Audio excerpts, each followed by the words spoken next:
Welcome to Mastering CS Candid Leader Insights, the podcast where we dive into the world of customer success with industry leaders. I'm your host, Irina Cismas, and today I'm joined by Katrin Loodus, Customer Success Manager at Cyberbit, a cybersecurity training platform for hands-on scenario-based learning.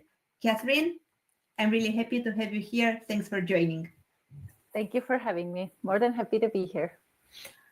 You've been at actually Rangeforce, now Cyberbit, for over 10 years. Yes, that is true. Moving through content, support, and now into a full CSM role. Help me understand where you are today. What does your role actually look like? And how's life after the acquisition? Yeah, of course. Yes, my journey has been quite the journey. And yeah, I've been with the organization for over 10 years. And I was actually the fifth employee in the organization. So I've been there like since the very beginning. And it has been an interesting kind of path for me to see the beginning of the organization and now seeing it being acquired by Cyberbit as well. So in a way, my life hasn't changed too much after the acquisition because I'm still doing the same job and I'm still in the same environment. But definitely there are like organizational sides and branding side, and I would say even resource-wise side that is more abundant than it was before. And so my everyday work, although I've been in different teams in the organization, I feel that I am now primarily focused on the CSM side, which basically means that on a day-to-day basis, I talk with the customers. I have regular checking calls with them. I generate QBR reports, and maybe that, which is since we were quite a small organization, we did a lot of like additional works. And since I have the technical background and capabilities as well, I partially helped out with the support queue as well. And I even have the capability to do the provisioning and the licensing side as well. So all of the kind of procurement related topics as well. So I would say that primarily my life is still very rich in the tasks that I do, but my main focus is still building the relationships with the customers, helping them to understand our product and supporting them to achieve their goal, their organizational goal, and the readiness program that we are offering as a product as well. Yeah, I would say these are the main things. So you for sure have a lot of things that you are covering. I want to know in this setup, what keeps you the most busiest? Where do your main focus and energy go into, I don't know, one normal working hour? That is a very good question. I would say my primary focus today is to handle one very large account. That is my main priority in the pool of the different accounts that I have, and just helping them onboard the users on the platform and supporting them in their kind of processes that they have to. And of course, in addition, focusing on all of my other customers as well and just making them introduced to the new branding and all the Cyberbit features and functionalities that are now coming to the platform. So just helping users to get accustomed to the new platform, to the new branding, and the new process that we have on the organization. But I would just say that basically I'm the main contact for my customers, and that is my primary focus as well. Just covering different topics while doing that. Most CSMs coming from the outside. You've lived inside a company for a decade. I'm curious, what does knowing the product that deeply change about how you work with your customers? What's your advantage? You need to have an advantage. Yeah, I do want to think that I have. Yeah, definitely.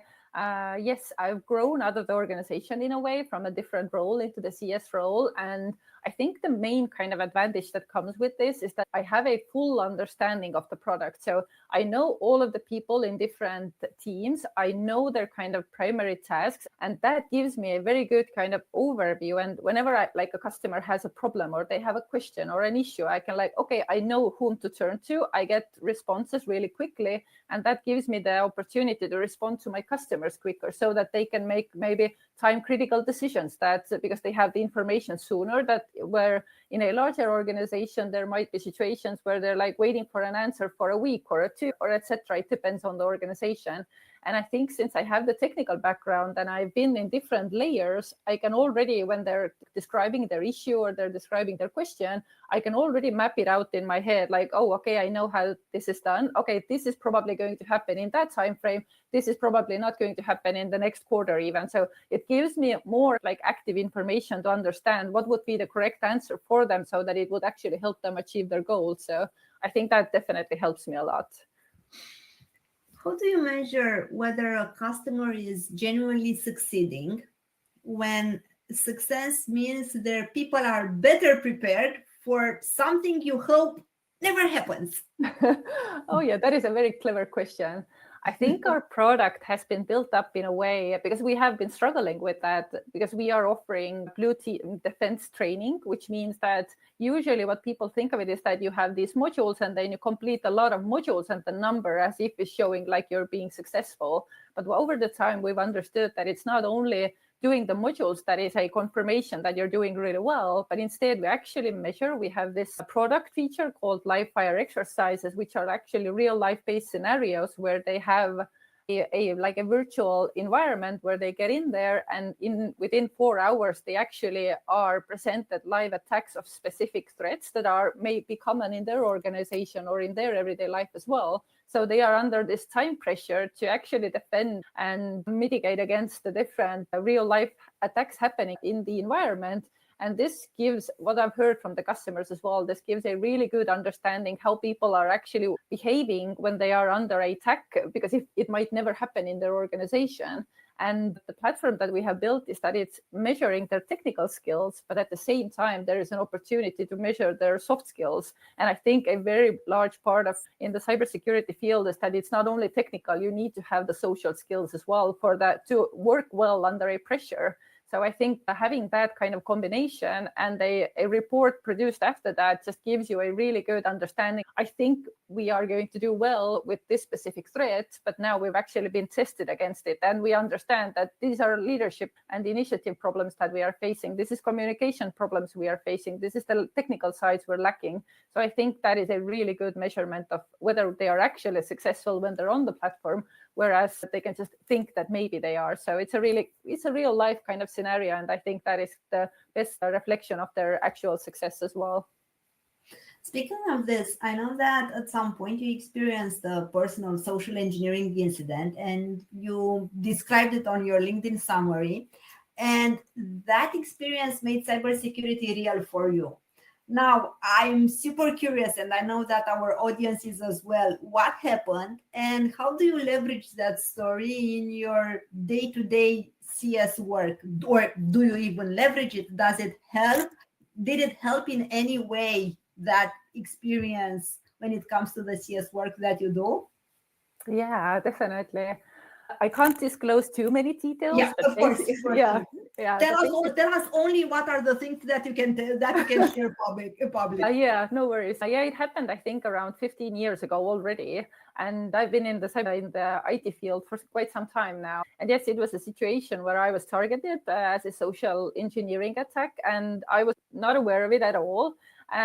But some kind of like this, I don't even know what the correct wording would be, but I became aware that something was off with the discussion that I was having with somebody who was communicating me. Everything seemed like normal on the paper, but some kind of alarming bell went off. And that since I was in a position that had access to like very sensitive data, I was like skeptical, maybe more than I should have, which kind of saved me. So in the last minute, I was like, oh my God, this sounds really weird. So I need to double check it. And thank God, because after that, if I had clicked on that specific link, there was an actual threat that they would get access to my organization and to the sensitive data. So it was a really close call for me. And after that, I was shocked and definitely started to look into the cybersecurity and social engineering part. And the second part of your question was if I can use it in my everyday work and with my customers. I think with the rising of AI, especially now that we have deepfakes and you can replicate the voice and everything, the artificial is becoming more real than the real at one time. So I think now more than ever, this is a topic more relevant to my customers as well. And just to bring attention to the fact that it's not always the technical things that need coverage, it's also the social part. And I think people are the kind of the weakest link in that chain of cybersecurity. So bringing that awareness to my customers, I think has helped a lot. Make the story and make the connection more relatable as well. So yeah, I can definitely use it in my everyday work. You brought AI up, and I want to ask you, how do you leverage it? And what are the use cases that where you are leveraging it on your day-to-day CS operations? Because I know that you mentioned wanted to using it for those tasks that are repetitive.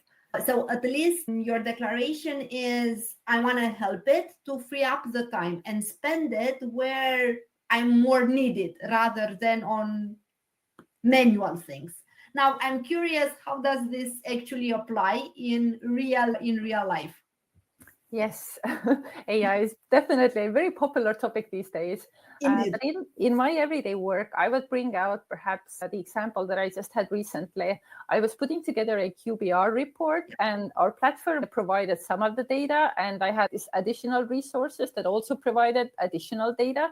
But when I was taking that information to the customer, they said that it's really good, but we're still lacking the exact data that we need out of that. Usually when we don't have AI, I would have to analyze all the data, take it out, use the spreadsheet and all of the Excel formulas, etc., think out a way to present the data in a way that would help the customer. So instead, what I could do is I could take the full raw data, put it into AI, tell it like, hey, I have this data, I have this need, and could you please analyze it for me and produce the version that the customer was asking for? And it did, and I shared it with the customer, and they were extremely happy about it. And it actually took me like an hour to put it all together, and it gave them so much more value on a daily basis. And if I compare that, having the same report, having done the analysis, I think it could have taken me a week, maybe even two, just to put it together. So I found there was like such a huge amount of time saved. Saved over the time. For example, then another example is that when we are going to customer calls, we are gathering feedback on the platform, and they can explain some of the features, for example, that are missing. And I know that I understand what they're trying to explain, but if I take that to the engineering or product team, I usually, when I describe it, I try to do as well as I can. But there's still the communication, because we are a multicultural organization. English is not my main language. So these kind of communication blockages can make things more blurry. So what we recently did, we had this AI workshop where we were introduced the AI tool that can generate really easily these prototypes. You basically put a prompt in there, and it will give you a prototype of the things that you can take an image of the platform, then tell it like, hey, please add this button here, please edit this part here, please, I want this page to also do that XYZ functionality. And out of that, I can actually show the product team, hey, this is what the customer actually is meaning. If you click here, they will see this result. And it makes, there's a saying that one picture says more than 1,000 words ever can. So I think that is a really good example, because it takes away so much of the confusion, the lack of kind of communication. And yeah, I think that is also something that helps me a lot, especially to save time. And all of the time that I can save up, I can use to focus more on the customer strategy, customer helping, etc. So